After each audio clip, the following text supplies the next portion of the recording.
What's good, y'all? Welcome to another episode of Conversation Piece, the podcast about the missing pieces of the conversations we're already having right here in Indianapolis.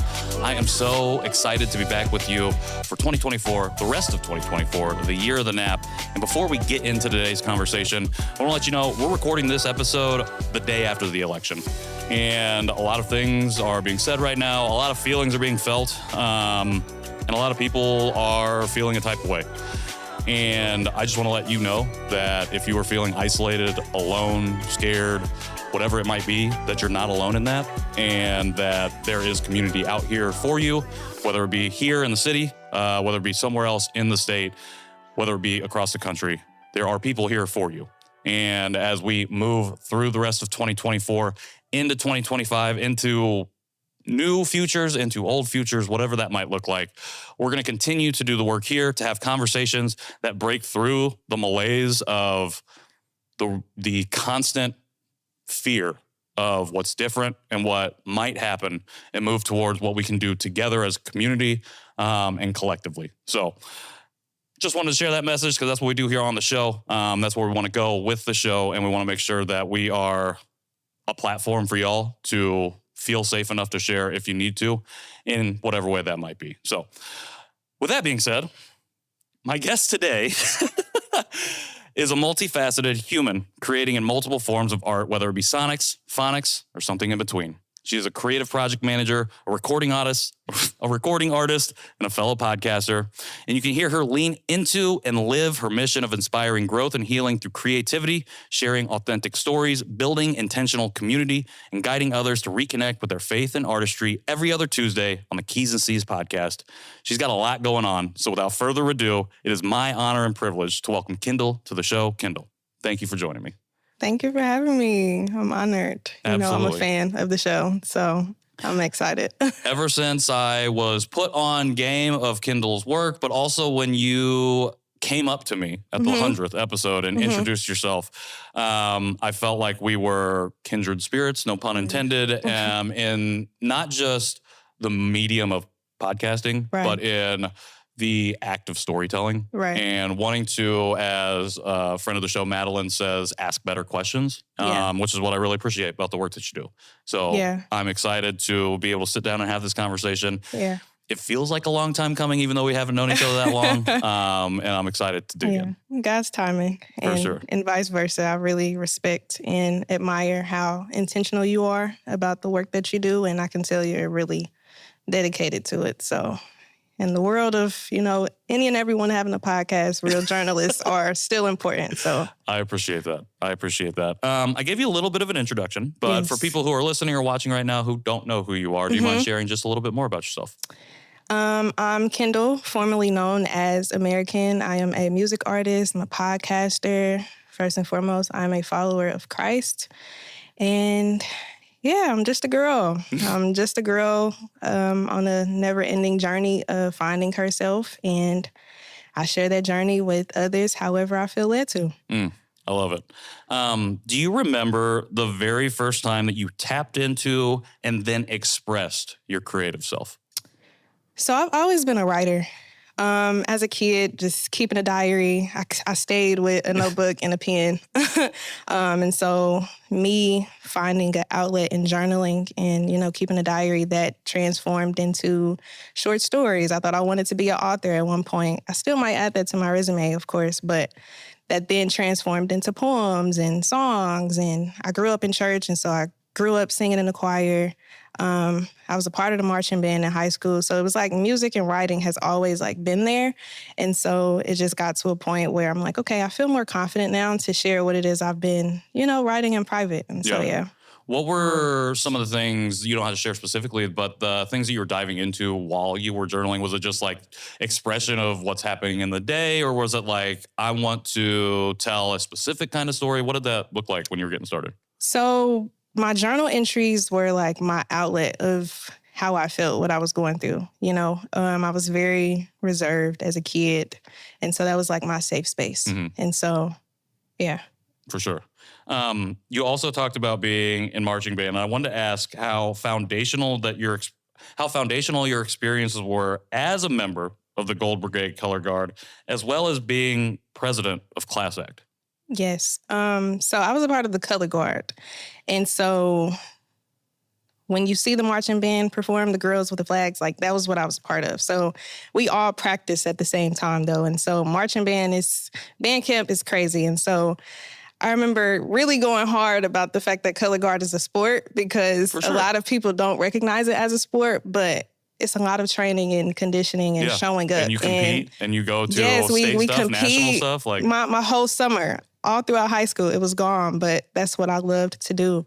And so that played a foundational role in me being disciplined and committed to something that also helped build my confidence as well. That was like my first time, performing in a way.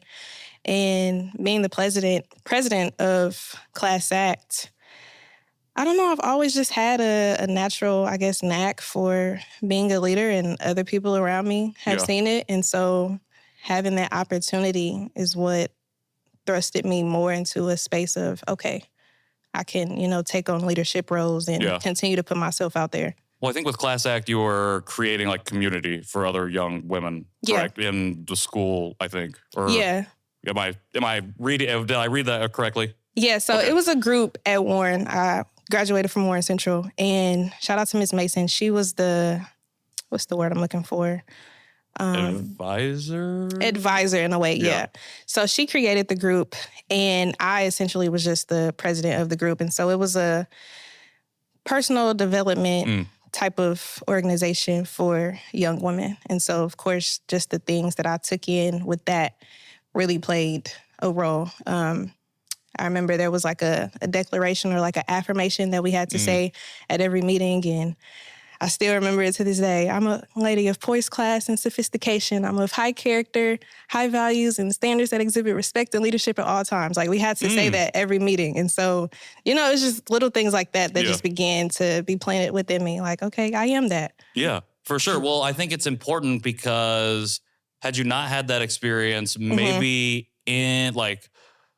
introverted Kyndl doesn't step into that role because they said you keep like with your journaling is like you keep some of that. It's a lot of what you're feeling to yourself. But in Class Act, you get a chance to lead and maybe not express any of those things, but like tap into something that you weren't tapping into before. Yeah. And I've always been someone who enjoys being in community, but I do not like the aspect of all eyes being on me. And so I was very against being the president, but she saw something in me and she's like, no, you need to be the president. And so from there, I'm grateful for that experience. And so again, it's just different opportunities like that I had that really started to bring me more out of my shell as an introvert. Yeah.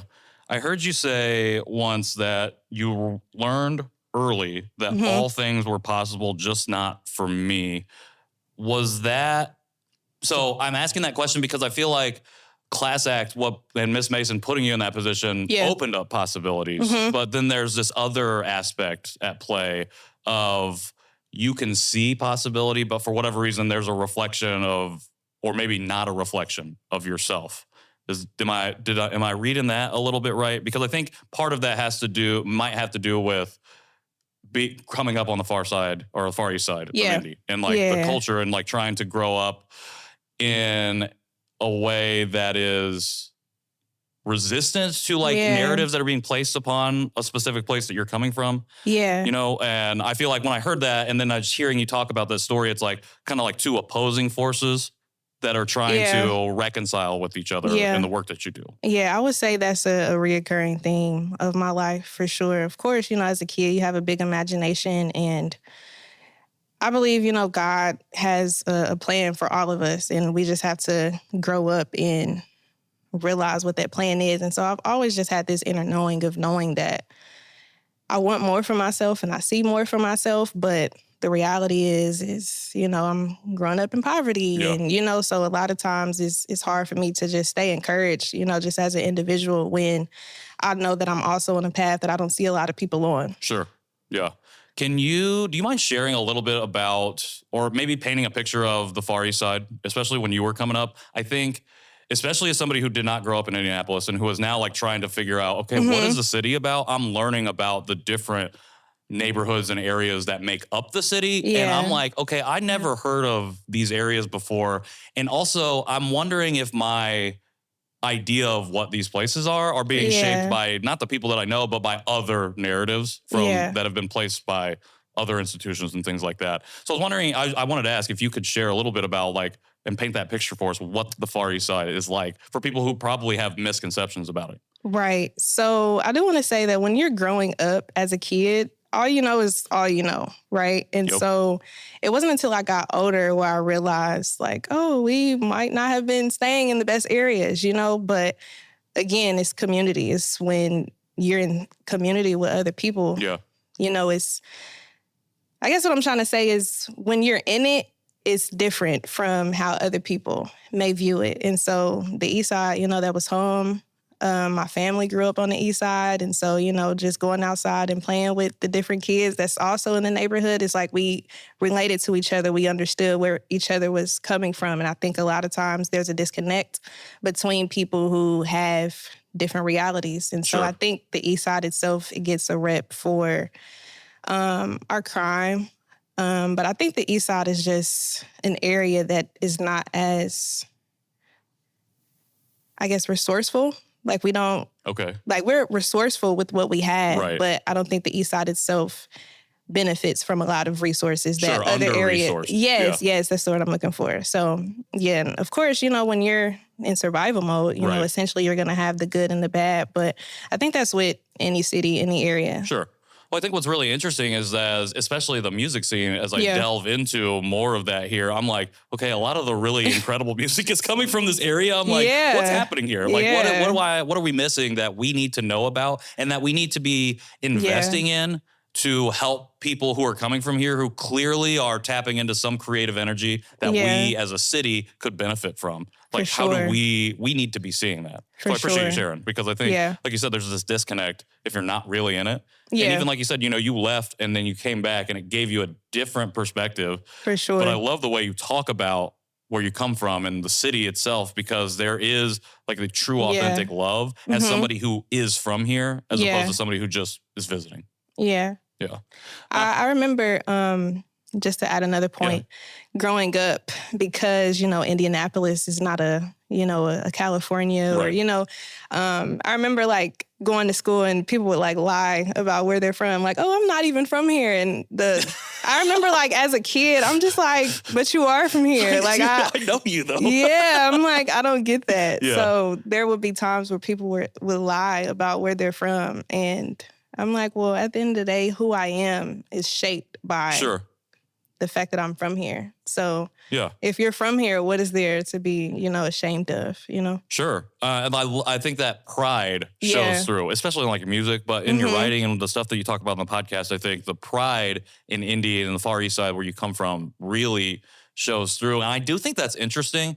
That you bring this up. I'm on Threads. I don't post a lot on Threads, but I see a lot of people post on Threads. And something I see a lot is people complaining about Indianapolis and be like, "There's nothing to do in Indianapolis. Indianapolis is a terrible town. There's nothing and here." Those are the same people who do not go outside. Exactly. And I'm like, well, and then you look at their bio, like it says Fort Wayne. I'm like, well, hold on a second. You don't even live here. But it's just like, I don't know, we feel entitled to opinions that we shouldn't even have because we don't actually have lived experience with the things that we're complaining about. Yeah. And again, I just appreciate you even just giving us that definition of like what that means and explaining that, because people, it's easy to lose, it's easy to fall out of line with that understanding.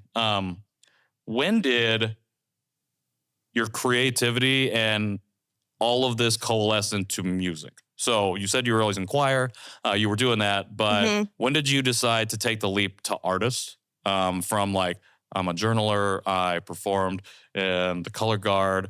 How does all that marry into, okay, I'm going to become an artist in that way? Right. So at first I was a little insecure about it. I'm not going to lie, because I'm like, I feel like I'm a late bloomer. Right. But it wasn't until I got to college where I realized that music was a passion that I had. Because like I said, music was always around me and I've always been a writer. But I think it was also a confidence thing. And so once I got to college and I was just exposed to more, and I'm also around other artists, and there's, different open mics and, things like that.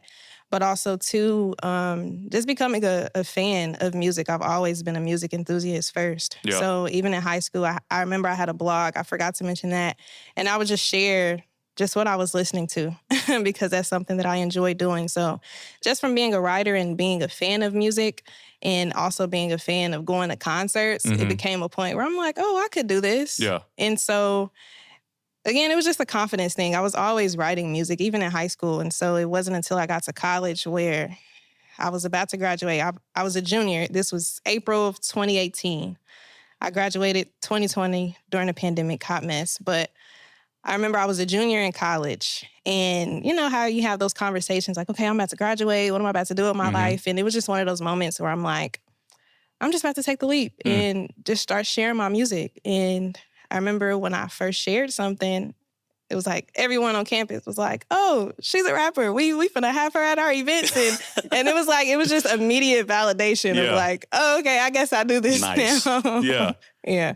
That doesn't always happen. Yeah. That immediate validation. Yeah, but I think it speaks to you had been working on the craft for a while, like your whole life essentially, but especially it sounds like in college, you started to dabble a little bit more in the songwriting or song crafting of it to be able to then have something ready to go. For sure. When you became a junior. For sure. I know that you released your first album or your first project, Chaotic. Yes. Senior year, sold out show, big event. Yes. And I think it's really interesting now to think about it as coming off within a year, within a very short period of time. Yeah. Can you talk about that accelerated process for you within that year? Like, what were you experiencing as you were after that immediate validation? What was your next, like, I need to do this? And how did that lead into that project? So because it was immediate validation and music was something that I realized at that point was something that I enjoyed doing, I'm like, okay, well, I'm just about to keep writing. And so I was always writing music. And so I just began just putting it out. And because I received validation early on, I think it was just an immediate, I guess, demand for me to release a project. And so I did release my first project within that year. But something that also happened during that year was I found out about this opportunity to audition for Rhythm and Flow on Netflix. And I found out about that opportunity maybe like 4 or 5 months after I had first started rapping. And it was something that I didn't want to do because at the time I'm a college student, that was my main thing at that time. But I took a risk on myself, and that was the opportunity that solidified, like, okay, I'm on the right path. And long story short, I ended up not, making it through. I just auditioned. Yeah. But from there, I kind of had this chip on my shoulder. Like, oh, okay. Right. I know that I really have the talent. If I could make it to an opportunity like that this early on, okay, this is what I do now. Yeah. So, yeah. I love that. Because, again, I'm thinking about young Kyndl who is journaling and is like, I don't have that confidence yet. Yeah. And is and then I'm just hearing in your story this building and then it's bubbling and then it's just okay, this is a pop and now I'm going to go. And then to see that success, which is, I love that you bring this up because this is something that I wanted to talk to you about. You have this immediate success with releasing music. Then you have a huge first project release, which is something that doesn't happen very often for new artists. Especially you're doing this in Muncie, Indiana, right? You're doing this at Ball State? So I had my release show here in Indy. Oh, it was here in Indy. On the east side. So I was going back and forth from school. But majority of what I was doing was around campus. So you knew what to do. You were tapping into your people, the people who knew you and who were fucking with you already. Yeah. Okay, so you have that success. I think that is undeniably a success. Then you have Rhythm and Flow, which said you auditioned for, you didn't go all the way through. But to me, as a bystander, I think that still looks like success. Yeah. And I like the way that you framed it as okay, this is telling me I can do this and I need to continue to pursue this. Yeah. How did that early success coinciding with the pandemic as well, how did that shape you as a person not as an artist, but specifically as a person, and how much of that time was the groundwork that would, well, obviously you've already talked about, like, it was what pushed you there, but yeah, so let's start with that. Let's start with that first question. How did that time, that early success plus like going into isolation because of the pandemic, how did that shape you in that moment? Because I feel like a lot of things are happening, both good and maybe not so good. Yeah. Out of your control too. Yeah. So I graduated college during the pandemic, and it was weird because I had to move back home, like in the middle of all of that. Yeah. And so I never saw my senior year going that way, but it also made me show up for myself in a way where I didn't know that I had that within me, because I'm like, why am I finishing my senior year at home? You know? And so I had to wrestle with that, you know, having the strength to roll out of bed and still, you know, do what I have to do. But because I was at home, and we were also robbed of the opportunity of having a graduation ceremony. It wasn't until 2021 where we were actually able to walk the stage. And so it just put me in this weird space of realizing that life can, you know, change into something else in a blink of an eye. And so because college was then also out of the way, and I had all this time to sit with myself, I'm like, okay, well, what do I really want for myself? And I always told myself that once I graduated college, I really wanted to just put, you know, the gas on the music, because I was, you know, doing music, but I was also doing school. Right. But I was also, you know, building this buzz for myself as an artist. And so I'm like, okay, I'm about to really take this opportunity to just continue going harder for the music. And so during 2020, I actually dropped 2 projects. And so for me, I didn't stop. But also, too, I ended up moving to Atlanta. And so it was just the opportunity that I saw of me realizing just more of what I wanted for myself. And at that point, I'm like, okay, I see Atlanta as, you know, the next step for me. Because I also feel like at that time, too, as an artist, hearing that, like, I'm seeing that the scene is growing now, but I feel like at that time I was performing at the same type of events for the same type of people. And so at that time, I'm like, I'm not in college. I don't got no kids. I'm about to go move. You know, I can always come back. So that was my mindset. Like, it was real, like it was stagnant, essentially. Like, there was no, like, you weren't seeing new people showing up. It felt stagnant at the time. And so I'm like, okay, I'm going to move and try to push this as far as I can while out there. Okay. I appreciate you bringing that up, because, and shout out to Skip for bringing up this and opening my eyes to this entire conversation. And we kind of talked about it at the Visual Oral release, which is just the idea of the culture of Indianapolis hip hop, and also like this idea of what the Naptown sound is. Yeah. And I was wondering if you could share a little bit of your perspective on that, because like you said, you know, you were here, and that was, I guess, 2020, like when you were performing 2018, 2020. Is that period where you felt like it was stagnant, I guess? Is that around that time? Yeah. Like, even at that point, feeling that stagnation, which I think is really interesting, thinking about my conversation with Skip and thinking about, I think that comes on the heels of them trying to do a bigger thing within, like, the community. I'll have to revisit that conversation. I could be wrong. But I think you, again, hold a very specific and unique perspective on the scene, because not only were you there then, but you're back now. And you come from having went to Atlanta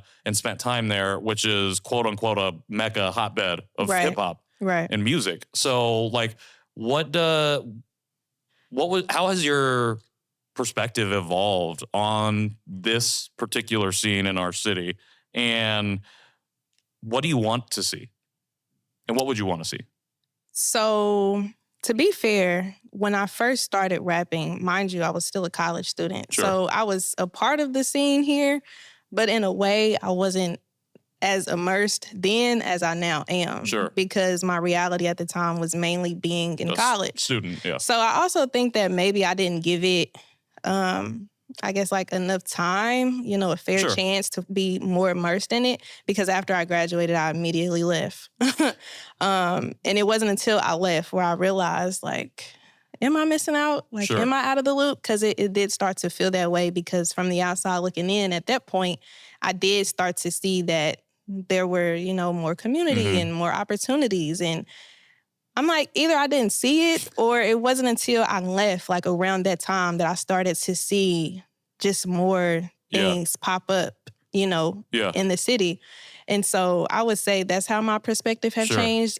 Maybe it took me leaving to see like, oh, it's even more here in the city that I didn't even realize was there. And maybe I didn't realize it because I was still a student.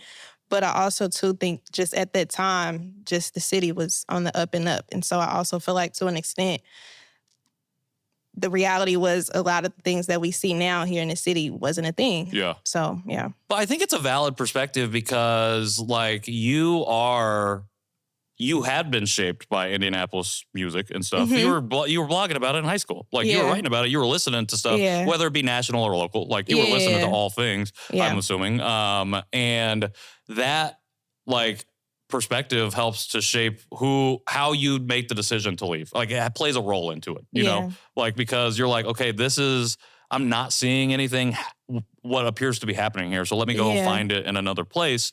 And sometimes for people, like, you leave and then you're like, oh shit, there was really cool stuff happening. And luckily the opportunity to come back presents itself. So you can come back and immerse yourself in it more, which I think is really interesting. And as you find yourself navigating the scene and being somebody who, I said this about Double A, and I'm going to say this about you, who I think people consider to be like a rapper's rapper. Like, you're somebody who, like, if people are like, oh, you haven't heard of Kyndl, or like, you don't like that, they're the people who, you're somebody who is referenced as like the lyricist, somebody who can like create in that way.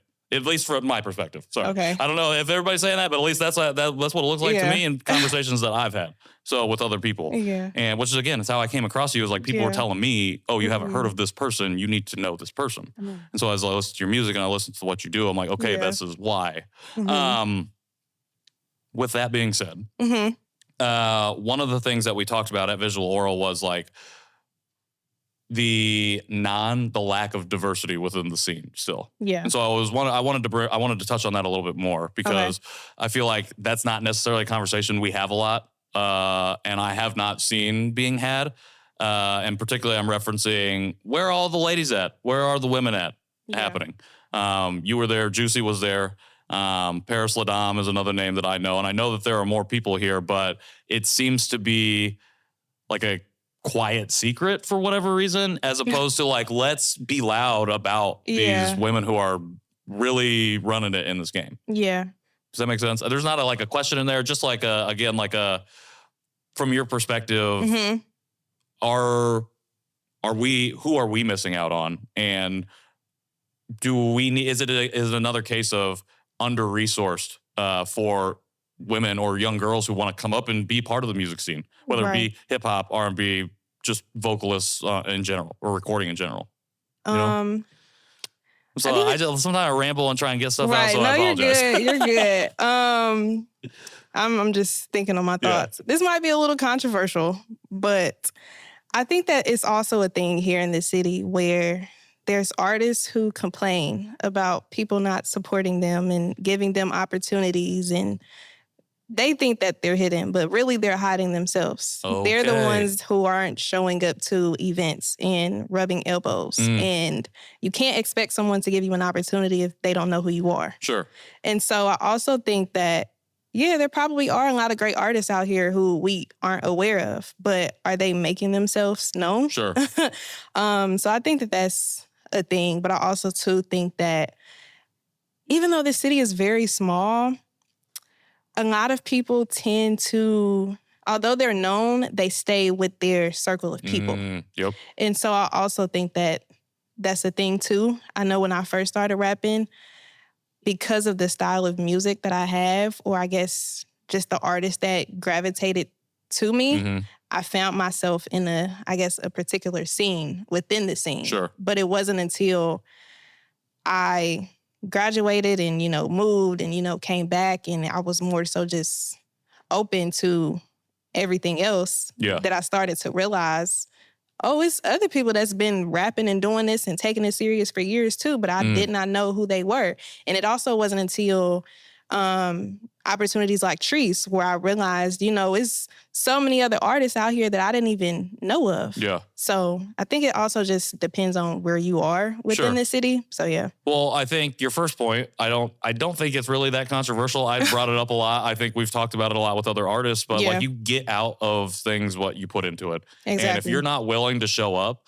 at stuff, or you're not willing to like literally do the legwork of making yourself a little bit more visible. Yes, you can definitely talk about systemic issues that create barriers to visibility. Yeah. And it's like, okay, we also have to be accountable to ourselves and like, what are we doing? If you just release a song on SoundCloud and you do nothing else, like you're not hidden. You're just you're just a SoundCloud rapper at that point. Like you're just putting out music to put out music. There's artists who want to be taken serious but don't take themselves serious. Exactly. But once you decide to take yourself serious, other people will see that you're serious and will take you serious. Exactly. And to that point, tying together this idea of like people staying in their own silos, like that's part of that, I think, is like, how can we encourage other people to take themselves seriously? Like if you really want to do it, like we need to model for you. Like you need to see the models of people taking it seriously. Exactly. And I think when we get into our silos, that's a barrier to some of that visibility for people, because like you said,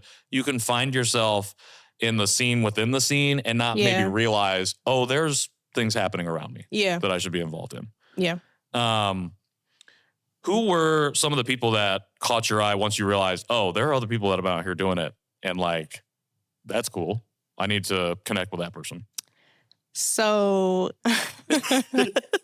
I told Oreo this story, but I remember when I was younger, there was this channel called Indie's Music Channel. And it was this channel that would just play music videos from, national acts, but also local artists. And so I remember being young. I don't remember how old I was, but it was like one of those seeds that was planted where I remember seeing this music video for John Wayne by Oreo Jones and Sirius. And I remember from there, I'm like looking up on SoundCloud and I'm like, I love these artists. I don't know where they're from, but I love them. Yeah. And then I realized they're from here. And then years later, it was like a full circle moment being an artist, a part of Treese. Yeah. And so I remember telling Oreo that story and he's like, that's so crazy. But like, I believe that story because there's people who come up to me all the time like, yeah, man, I saw your music video in jail. And it's like they're really like the pioneers, you know, within the scene. So shout out to Oreo, shout out to Sirius. Skip is a family friend. So that was also someone who planted a seed at a time where I wasn't even thinking about music. I was watching him up close when he was doing his Skip Saturdays. So when I decided I wanted to start rapping, he like, little kid finna start rapping. Like, so it was like I was always like around it in a way, but it wasn't until I started to put myself out there where someone like a Sirius embraced me. He was one of the first people who put me on one of my first shows. And I also have to shout out Jeremiah Stokes. He's actually the one who gave me my artist name after I rebranded and changed my artist name. He's someone who reached out to me and just wanted to just take me under his wing just as a little sister. So he's put me on so much game, even beyond music. So, yeah. But I think pretty early on, wherever I found myself, people embraced me. For sure. So, Well, I think you have that energy. You have an energy of like, you're not pushing away. Yeah. You know, it's like an energy of like, we can be in community if you want. Yeah. You know, and I think that's a good energy. And I don't think a lot of people exude that often because we've found ourselves in times where it's like, it feels right to be isolated for whatever reason. And maybe that's coming out of the pandemic. Maybe that's other rhetoric, but like, it's refreshing, especially in Indianapolis, to find people who are open to community. Yeah. And who also aren't trying to force it upon somebody if it's not something that they're about. I think for me, but before establishing myself and introducing myself as an artist, I was genuinely a music enthusiast. So for me, I love just genuinely showing up to an event and supporting another artist. Right. So I think that's where it comes from too. For sure. Like being within the scene, but also the artists within the scene who I've met they know that I'm genuinely a fan of their music. 100%. Like, I'm like a Jake with the shot. I'm just an artist too. Exactly. And that's exactly what I was thinking about. It's just like, your fans first. Like you've spent time going to the show and like For sure. being like consuming. And we have so much talent here. Yeah. Like, are you crazy? Well, that's the thing. I was just telling somebody, I don't remember who it was, but like I have a playlist of just like a hip hop playlist, and it has a bunch of national artists on there. But like it is now permeated with Indianapolis artists. Yeah. And you could not, if I shared that with people who weren't from here, they would not know that this was not You somebody would not know. They'd be like, who is this dude that I haven't been listening to yet? It's like, oh, it's somebody from right here. And that's the thing. It's like the quality is so high that it is almost disrespectful to everybody doing stuff here that we're not, like, people aren't more well known. Yeah. And I think that like what Oreo is doing with Streets, I think is really awesome, and giving artists like yourself the opportunity to go on TV and perform and these other things, like especially getting outside of the box of what it means to be an artist or a performing artist. And then again, creating a community that is not just the scene within the scene, but everything outside of that. And like, how do we connect these dots? For sure. Okay, you brought up I don't want to spend too much time on this, but you brought up your rebranding or your new name, or Kyndl, which is the name that you use now. You used to use the name American, and the American had 3 Ks in it, which stands for knowledge and kindness is key. Correct? Yes. Okay. That name had, what I think about it when it comes to the use of that acronym, and I was just watching a video about it, so this is why it's fresh in my mind, but I think about it as reclamation, and the way that you described why that was the way that you chose that name stood out to me in that way. And as we've had this conversation, I've been thinking about this concept of what does it mean to take what is mine, rightfully mine? What does it mean to take back what has been taken from me or placed upon me that I want to take as like a term of power as opposed to a term of oppression? I wanted to ask you, is like that idea or concept of reclamation something that sits in your work? I feel like when I hear you talk on a podcast a lot, which we're going to go to next, that plays in there, particularly when it comes to like navigating faith and your faith journey. But I was wondering, especially from like a musical or artist perspective, is that something that like permeates throughout as well? I would agree, but I would say I don't think it's a conscious thing. Okay. I think when I chose my artist name, the first artist name, but I know that when I chose that artist name, one, I knew that I wanted my name to have meaning. Yeah. I wanted my name to have part of my real identity within it. So I spelled it Ken because Ken, my name. But also, too, I knew as an artist who no one knows, I had to find a way to stand out. Sure. And I knew that was going to create conversation. And so I think I've always just had that natural, I guess, like instinct within me, but I don't think it's a conscious thing. So I thank you for recognizing that. But that was definitely my intention. I think deeply into a lot of things, but I don't think it's ever a conscious thing. So that was how I came about choosing that artist name. And then once the conversations did start to come about, I'm like, I love the fact that I have this opportunity to expand on what I mean by my name and the different themes that I have within my music. Like, I think for me personally, my favorite part about being an artist is having conversations around the art. Yeah. So that's where I come from, For sure. But also too, I think it also just boils down to being an artist. Like, I think people love artists, but they hate artists because they don't understand artists. And so it's like, in a way, people who are consumers of the art, they want to place artists inside of a box and tell them how they should be and how they should show up and what they mean by it. And it's like, no, I'm the artist. This is what I meant by it. And so I think at a certain point that sort of just got lost in translation. And I felt like the artist name itself became more of a conversation than my music. Okay. And then too, just growing and evolving, I'm like, okay, I kind of want to get away from this and I want something that I feel represents more of who I am. Yeah. And so it was a conversation. And Jeremiah Stokes is one who I had that conversation with. And he's someone who I've always been, just like eye to eye with. And he's understood me, as an artist, as a person. And so that's where Kyndl came about, me relighting the flame. And yeah, so I think for me, it's always been just a desire to have conversations, but not necessarily something that I consciously think about all the time. Yeah. I love it because, again, it just makes me think like, okay, this has always been here for you. Like you said, you're not consciously tapping into it, but it's something that just continues to seep into the stuff that you do. And especially like even your IG handle is Rekindle, which is it has to be intentional because it's part of like, it's the rekindling of the flame of what you're wanting to do. The flame never went away, but we're going to like put some kindling on the fire and build that back up. Yeah. And I love that because yes, I do think, especially listening to the podcast, you are a very deep thinker. The early episodes I love because that is what podcasting is about, baby. It is give me the microphone and I'm going to talk and I'm going to be my authentic self. I was just yapping. I loved it though I because know what I was going to yap about, but I was like yapping. if y'all want to know Kyndl outside of this episode, go listen to the first like 6 episodes of her podcast because like you're going to learn a lot from her. And I think if you want a lesson in what it looks like to be vulnerable, but to do so in an intentional way, like you're going to find that on those episodes and beyond. And with that, we're going to move to Keys and Seeds. Tell us about it. This is something that I know you've poured a lot into. You're rocking the merch right now. You've got a lot going on with it. You're doing a lot of really incredible things. You just had a friend of the show, Fee Ford on, and you've had Dier on. Like there's a lot of crossover as well. And like you said, you're rooted in conversation. So tell us about the podcast. Tell us how that kind of came about. And So as I mentioned before I started to release music and establish myself as an artist, I was a blogger. I thought I wanted to be a music journalist or a journalist of some sort.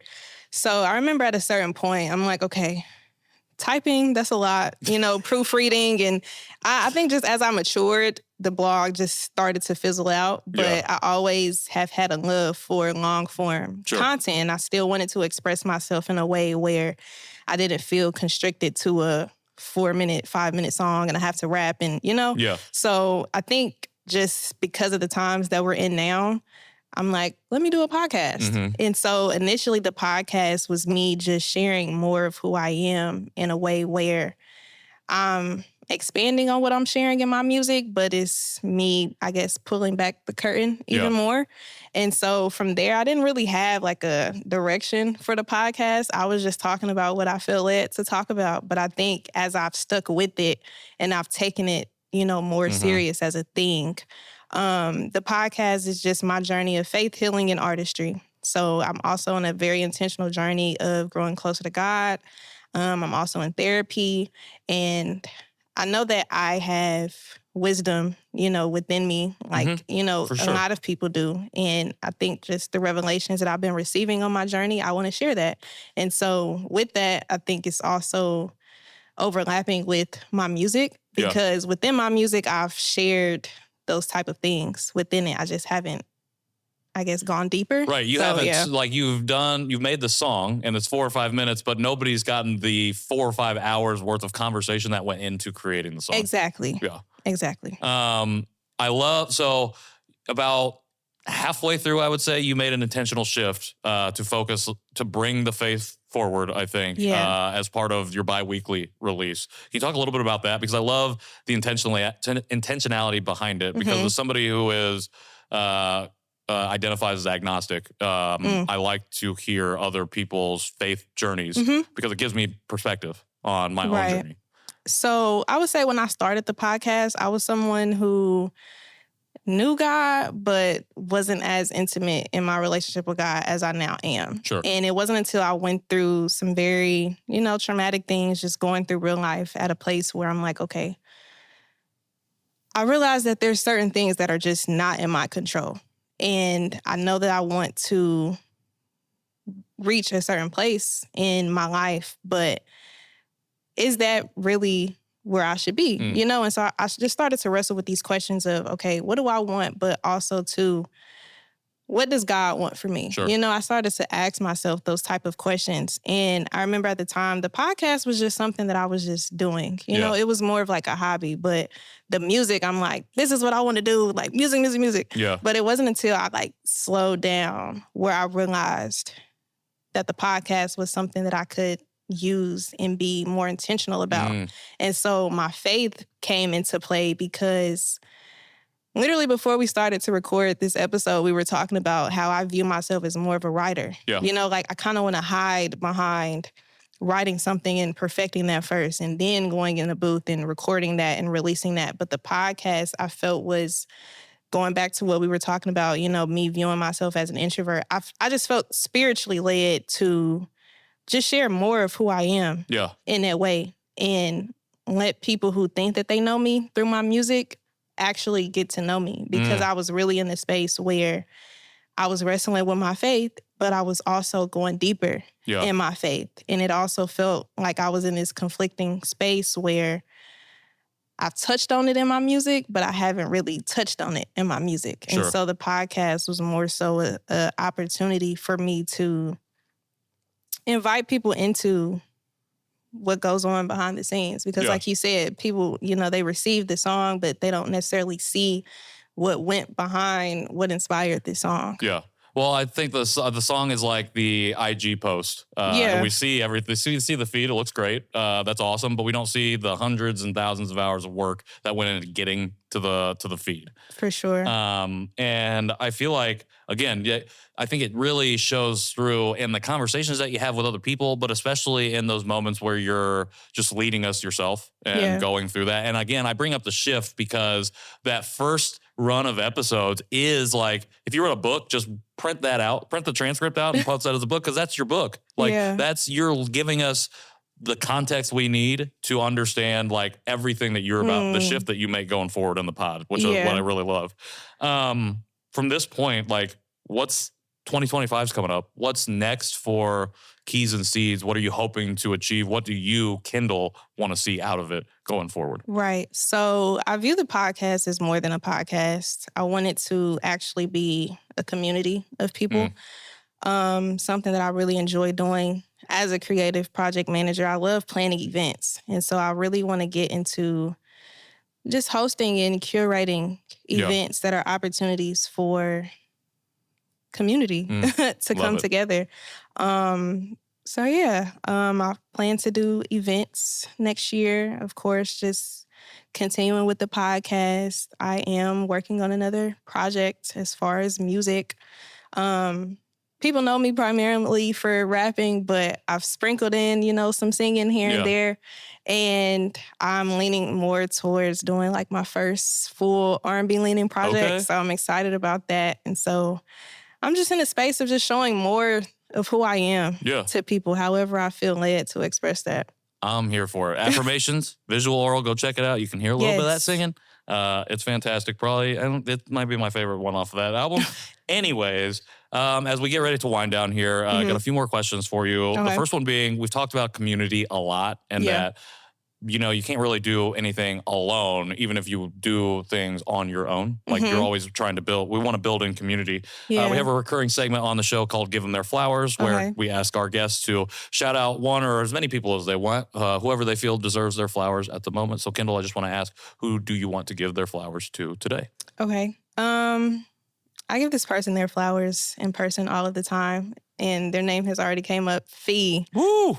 She is someone who has really been walking alongside me on this journey and has really helped me just see more of what's out there, you know, because sometimes you need that person who you can have conversations with, like, hey, you know, this is a vision that I have, but this is what I'm struggling with. And she's someone who helps me step outside of myself and, you know, really realize what more is possible.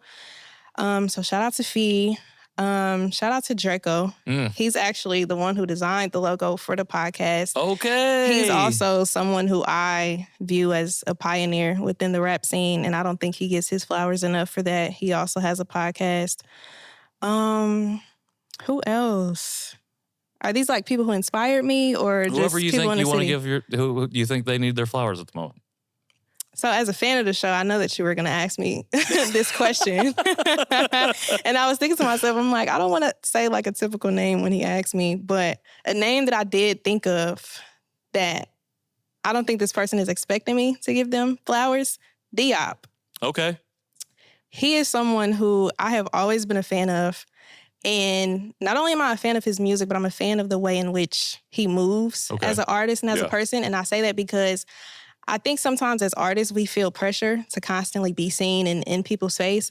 But I remember it was this period of time where Diop kind of just like disappeared and everybody's like, where is he? And the fact that he always, just comes and goes and he pops back up and he pops back up as a more refined version of who he is, like I really respect that. And I don't think he's someone who's mentioned in a lot of conversations either. So shout out to Diop. Shout out Diop. Just talking about him yesterday with our buddy Nick Smith, a.k.a. Man Dog. So yes, absolutely. Shout out to them. And I'm sure there's going to be people who I forget, but we know who they are. The names that come up often, the double A's, the Skips, I want to give my flowers to anyone that's within the space pushing the culture forward. For sure.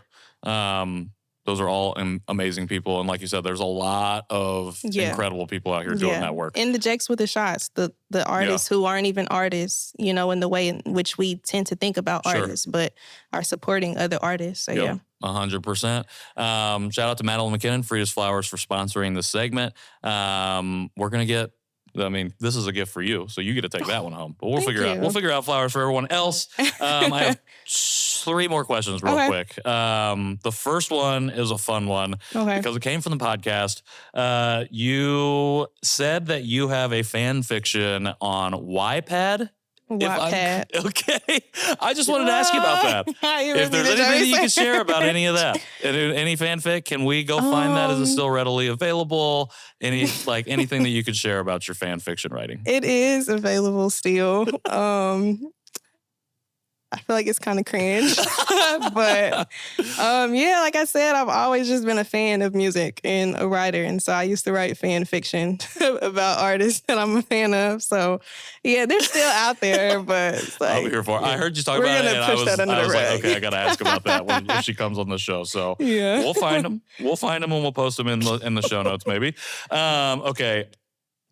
Second to last question. A message for any young person in the city who is trying to make it in any particular art scene right now. Okay. What message would you share with them? Know your why. Know your why. Know who you are. And stay rooted in that and tethered to that. I think a lot of times people jump into things for the wrong reasons.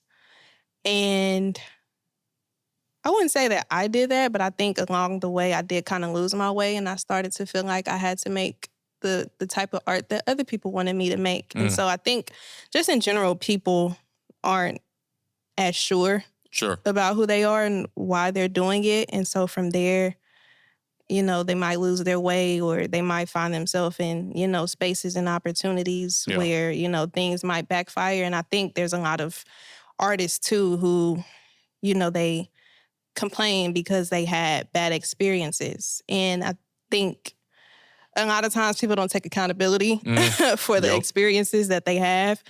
So I would just say, just know who you are and know your why. And from there, you'll not only be aligned with what's for you, but you also will steer clear of what's not for you. Could not have said it any better myself. That is absolutely perfect. Kyndl, thank you so much for coming by the show. Sitting down and sharing so much that you've shared, and especially dropping some of these gems, not only about the community, but how we move forward as artists, and especially about your work. Last but not least, where do we find you? How do we follow you? How do we support you, Kyndl the artist? How do we support Keys and C's the podcast after this? So as far as social media, you can follow me as an artist, which is also doubled for my, just personal page at Kyndl, REKYNDL.